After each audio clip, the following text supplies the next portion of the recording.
Vou tocar essa canção do Cabete, homenageando todas as mães. Obrigada.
Queridos irmãos, queridas irmãs, sempre uma alegria que se renova estarmos juntos.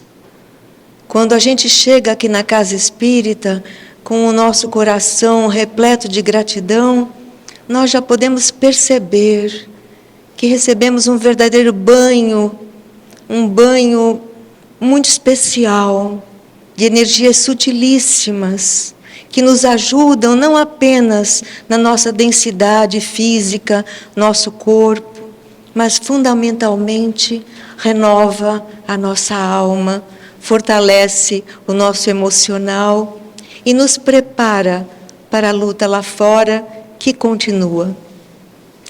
Claro que, como já foi dito aqui, não poderíamos deixar de homenagear as mães no dia de hoje, uma vez que o domingo próximo é o Domingo das Mães. Todos vocês já sabem que o maior desejo da minha vida foi ser mãe. Eu sempre tive uma tendência muito acentuada à maternidade. Tanto assim que quando eu tinha uns 6 anos, eu tomava conta de crianças maiores que eu nas festinhas de aniversário. Eu me sentia muito assim agradecida de poder tomar conta, de poder zelar. Claro, não tinha a menor condição para isso, mas era o que o meu coração pedia. Então, quando me casei, aos 20 anos, já queria vir da lua de mel esperando um bebê, mas isso não aconteceu. E acabou que eu conheci a doutrina espírita nesse período e comecei a compreender muito mais o porquê da reencarnação, os laços que unem os espíritos, as situações que presidem, né, a nossa chegada em determinada família.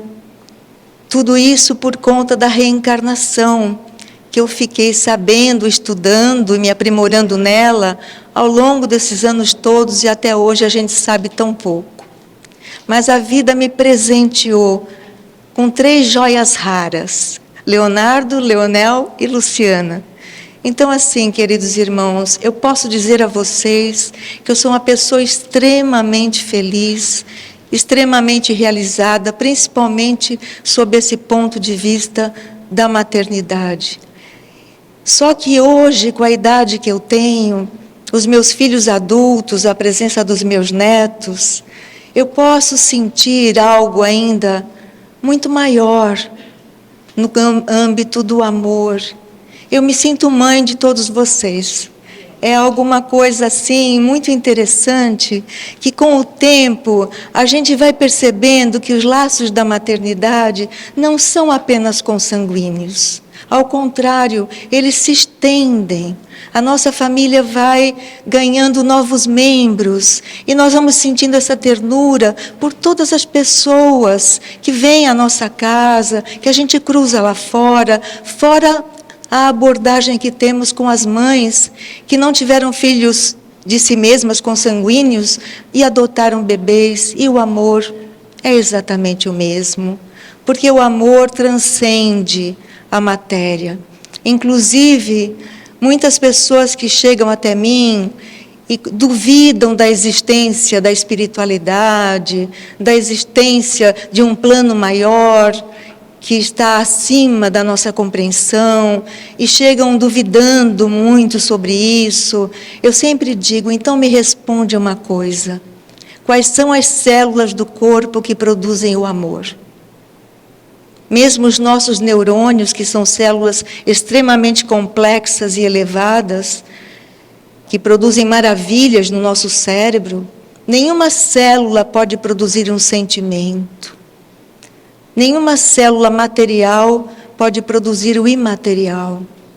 E esse amor tão gigantesco, principalmente de mães e pais em relação a seus filhos, é um amor que só pode ter explicação se nós levarmos em consideração não só a existência da alma, a existência do espírito, do ser imaterial, mas a existência de um planejamento, porque tudo obedece a um propósito divino, a um propósito maior. Nenhum ser está na nossa vida por acaso. O acaso não existe. O que nós vemos pode parecer acaso, mas por trás daquilo existe toda uma rede perfeita, uma rede de causas e efeitos, que transcende o nosso olhar, a nossa compreensão, mas que é muito nítida quando nós observamos de uma maneira mais atenta. Tudo tem uma causa e tudo tem um efeito. Então nós, quando estamos juntos e nós percebemos essa ligação entre nós, esses laços que nos unem, nós ainda somos muito mais gratos a Deus por podermos estar aqui e sentir tudo isso. E o amor, ele precisa ser expressado. Às vezes as pessoas dizem, mas eu amo, eu só não consigo falar que amo, mas eu amo. Só que o amor tem que ser dito, ele tem que ser falado. Você tem que chegar para as pessoas que te rodeiam e dizer a elas, eu amo você. Para um filho, para um marido, para um companheiro, enfim, eu amo você. Nós precisamos colocar isso também em palavras. Nesse caso, as palavras são apoiadas num sentimento profundo. E mesmo que esse ser já não esteja mais entre nós do ponto de vista físico, ele nos escuta. Os laços espirituais não dependem da presença física, material. Os laços espirituais são de alma para alma. Ao longo dessa jornada nossa, nós tivemos a oportunidade santa de conhecer tantas mães que viram os seus filhos atravessarem o portal da espiritualidade antes delas. Nenhuma mãe está preparada para um filho ir embora da terra antes dela. Normalmente nós aceitamos a morte, principalmente em pessoas mais idosas, embora essa morte cause também dor e saudade, mas nós entendemos melhor. Mas quando a morte chega na infância, quando a morte chega em plena juventude, em plena primavera da vida, para um coração de mãe, para um coração de pai, é muito difícil. Nós temos que fazer toda uma reconstrução interior para podermos, de alguma forma, administrar aquela dor. Então, me recordo que a primeira mensagem que a gente recebeu lá atrás foi de uma moça que desencarnou no incêndio do prédio Joelma, em São Paulo. Não sei se vocês lembram desse episódio, foi muito noticiado, muito doloroso. E essa moça, ela era filha de uma amiga da minha mãe. E nós estávamos com a mamãe, com essa senhora, né? E a mamãe, quando viu aquela angústia, ela chamava Maria, a mamãe falou assim, vamos fazer uma oração, que nós já estávamos no Espiritismo, já há algum tempo. E ela aceitou. E então eu comecei a escrever uma carta da autoria da filha, e entre outras coisas, ela disse para a mãe não se preocupar com os cabelos dela, que no mundo espiritual os cabelos dela estavam preservados. Eu nunca me esqueço disso, porque me marcou muito ela ter escrito isso numa carta daquele teor. Então, quando acabou, que eu li a carta, a Dona Maria chorava muito, e ela me explicou, sabe o que é, Sueli? A Isa adorava os cabelos dela.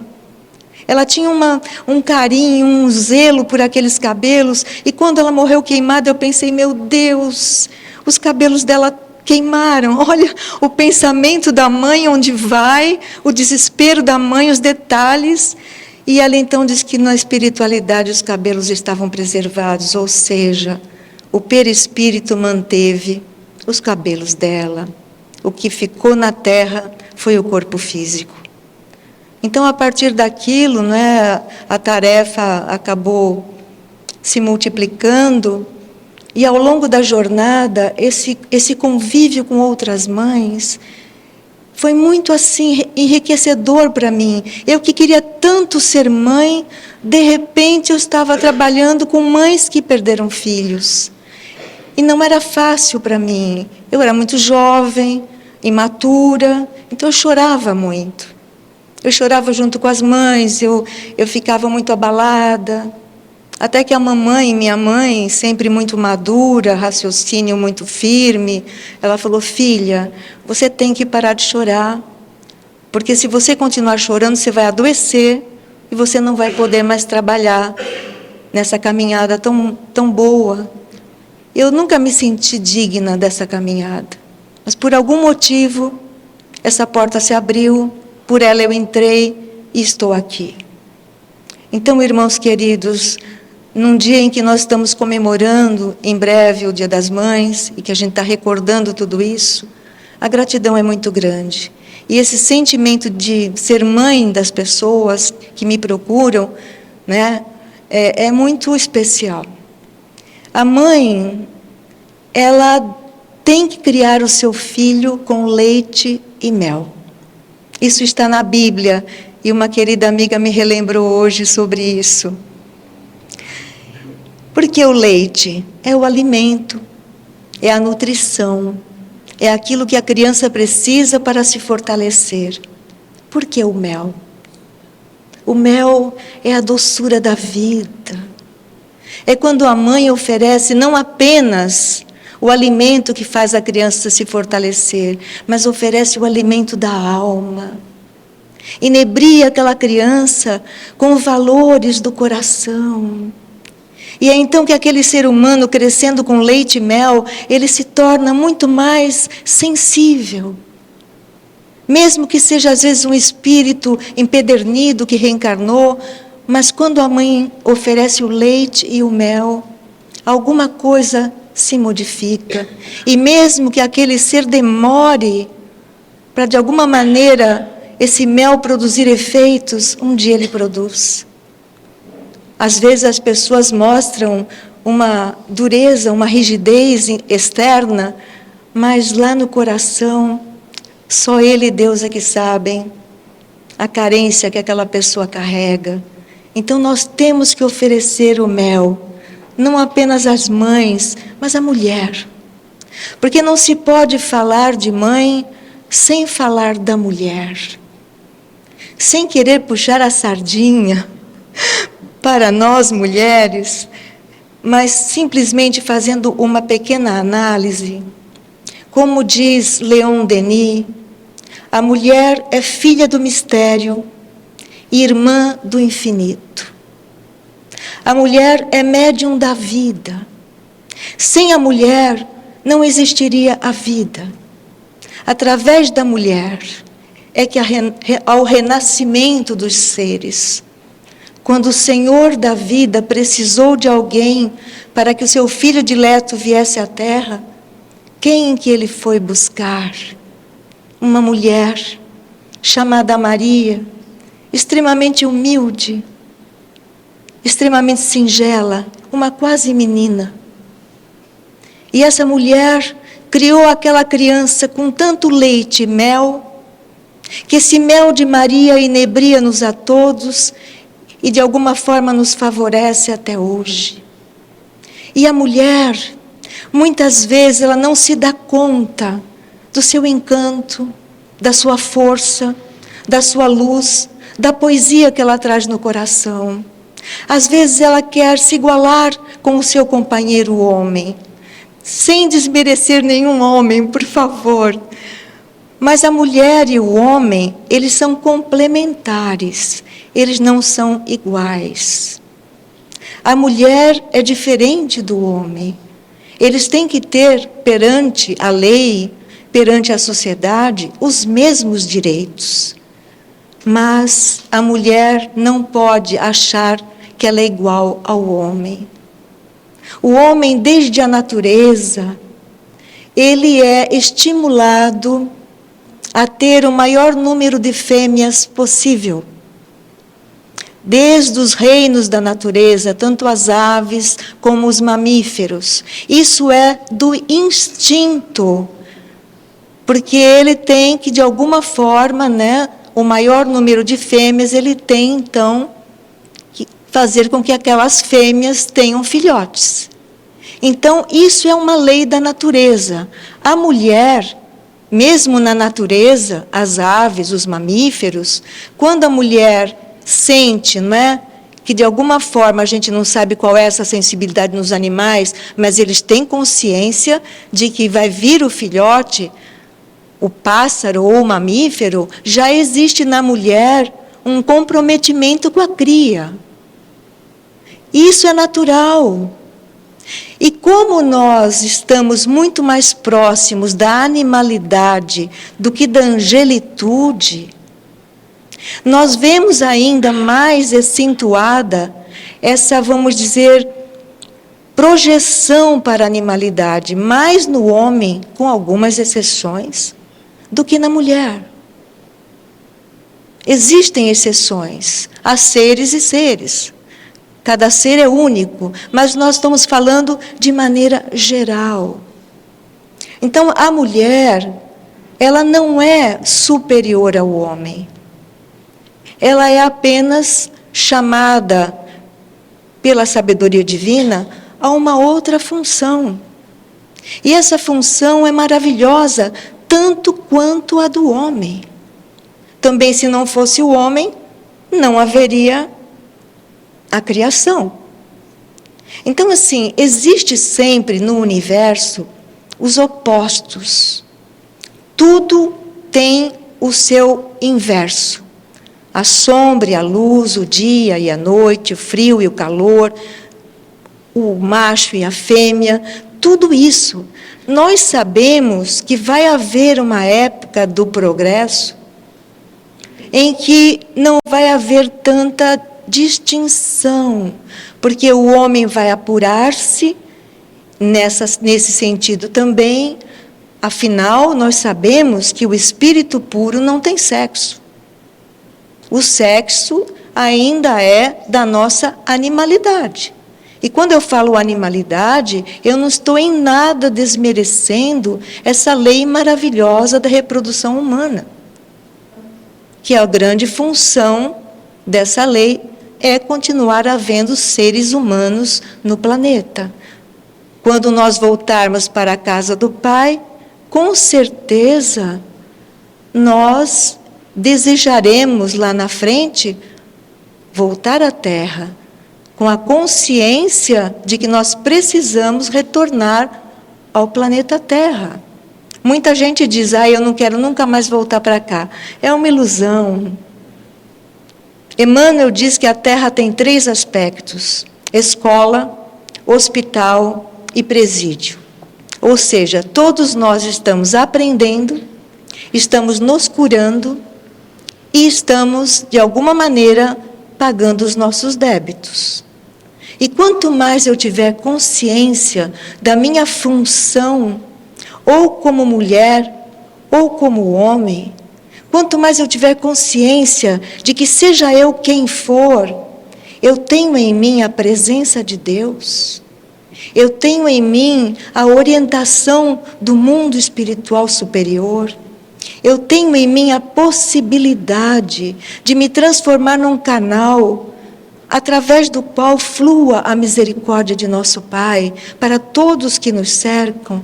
Quanto mais eu tiver essa proposta, mais eu serei útil no plano em que eu me encontro. Isso também vai trazer para nós uma alegria de viver. Nós ouvimos muito falar sobre depressão, é uma doença grave. Nós ouvimos muito falar sobre ansiedade, é muito doloroso a ansiedade. Nós ouvimos falar, principalmente durante a pandemia e mesmo agora, de transtornos obsessivos, transtornos comportamentais de vulto. Então nós podemos perceber que estamos sendo chamados a uma renovação, a uma mudança interior. Não dá mais tempo para nós adiarmos isso. Jesus já veio há mais de 2000 anos. Ele nos trouxe as leis perfeitas, amar a Deus e amar ao próximo de maneira idêntica. E no começo já do seu retorno à pátria espiritual, ele disse aos apóstolos: amai-vos uns aos outros como eu vos tenho amado. Ou seja, é o amor por excelência, porque Jesus nada quis para si, ele só doou de si. Qual é o amor na terra que mais se aproxima desse tipo de amor? Amor de mãe. A mãe não quer nada para si. Ela, vendo o filho feliz, lhe basta. Esse amor é o amor mais próximo de Deus, mais perto da divindade. E nós todos temos, de alguma maneira, esse amor dentro do nosso ser, porque somos todos filhos de Deus. Quando nós percebermos que podemos despertar em nós o sagrado que existe em nós, e não nos conformarmos muito com a sombra que ainda nos dirige, com a irritabilidade, com muitas vezes um desconforto meio sem sentido, uma desmotivação, isso tudo nós podemos sentir, porque os pensamentos não tem um botãozinho que liga e desliga só para pensamento bom ou para pensamento menos bom. Nós temos todo tipo de pensamento. O que nós não podemos permitir é que os pensamentos que não nos fazem bem tomem conta da nossa casa mental. Assim como a nossa casa na terra tem que ser limpa, higienizada, e nós fazemos questão que assim seja, imagina a casa mental. Então não podemos evitar os pensamentos de medo, de insegurança, de desconforto, mas podemos evitar que eles nos dirijam, que eles estejam no comando da nossa vida. Isso é muito importante. E quando nós temos então a consciência de que, como homens e mulheres, nós temos um potencial muito especial de criar, porque Deus é o grande Criador, e nós, como filhos de Deus, somos co-criadores. Nós criamos o tempo todo, no tempo e no espaço, sem nos darmos conta. O que estamos criando? O que você está criando? Nós criamos através do pensamento, da vontade, das nossas tendências. E ao criarmos, nós também entramos em comunhão com outros seres que estão co-criando as mesmas coisas. O que, na verdade, nós concluímos é que tudo é um grande mistério. O que nós sabemos de nós? Muito pouco. É como um iceberg, né? Só aparece a ponta.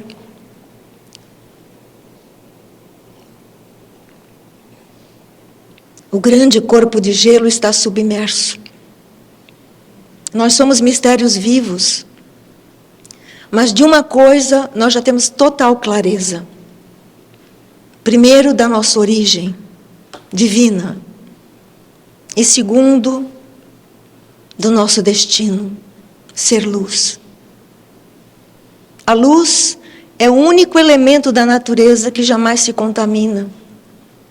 Ela pode incidir sobre o charco ou sobre as águas plácidas de um rio puro, que ela continua a mesma luz. E nós todos somos luz. Mas, como nós ainda não temos a vivência disso, e às vezes alguns nem a consciência disso, nós ainda nos deixamos levar pelas coisas sombrias, que fazem parte do nosso plano e que são normais e comuns na nossa existência, mas que cabe a nós modificarmos tudo isso. Às vezes as pessoas dizem, essa humanidade não tem mais jeito, eu estou cansada de ver tudo isso que eu estou vendo. A gente realmente tem que concordar que existe ainda muito a fazer. Mas nós só podemos mudar a nós mesmos, não podemos mudar o outro. Mesmo os nossos filhos, que a gente ama tanto, que a gente adora tanto, eles são o que são, embora tragam, claro, a base sólida da educação que receberam no lar. A moral, a orientação, mas no campo emocional, da personalidade, da forma de ser, cada um é único. Deus não se repete, não dá xerox, não fornece xerox. Cada um de nós é único.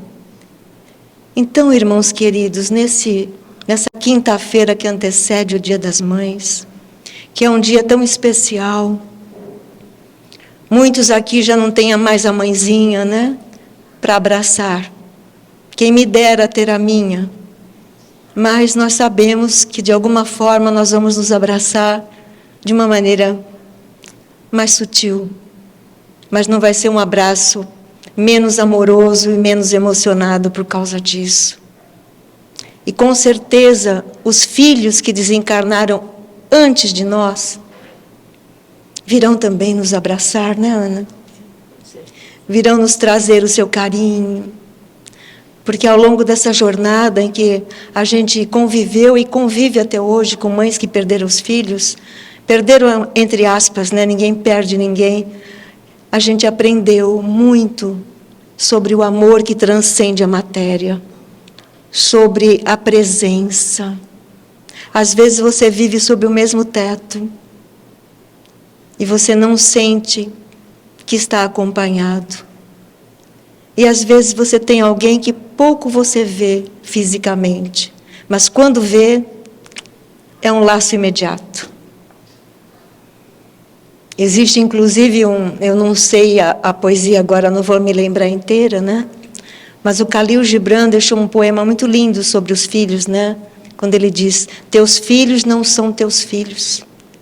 São filhos e filhas da vida na ânsia por si mesma. Vêm através de ti, mas não de ti. E embora vivam sob o mesmo teto, não te pertencem. E ele vai por aí afora. A quem nós pertencemos? A quem você pertence? Nós todos pertencemos ao amor divino. Que esse amor divino, tanto como mães, ou como pais, ou como filhos, que esse amor divino possa manifestar-se em nós, através do nosso olhar, da nossa compreensão, muitas vezes até do nosso silêncio. O meu filho mais velho é um filho muito querido, e o filho mais desejado, mais esperado, primeiro neto, da parte dos meus pais. Então foi um menino assim, muito mimado. Mas ele tem um temperamento exasperado, ele é nervoso, ele é inquieto, desde pequeno que ele é assim. Como explicar? Isso vocês devem ter na sua família também. Então, assim, quem me dera, né, sentir o meu filho mais calmo, mais tranquilo. Mas ele é assim. Mas o coração é de ouro. Se alguém precisar, ele tira a roupa do corpo e dá. Mas é assim, é nervoso e é ciumento. Ciumento. Um dia desse ele estava falando comigo e falou sobre o irmão do meio, falou: eu sei que ele é o seu queridinho.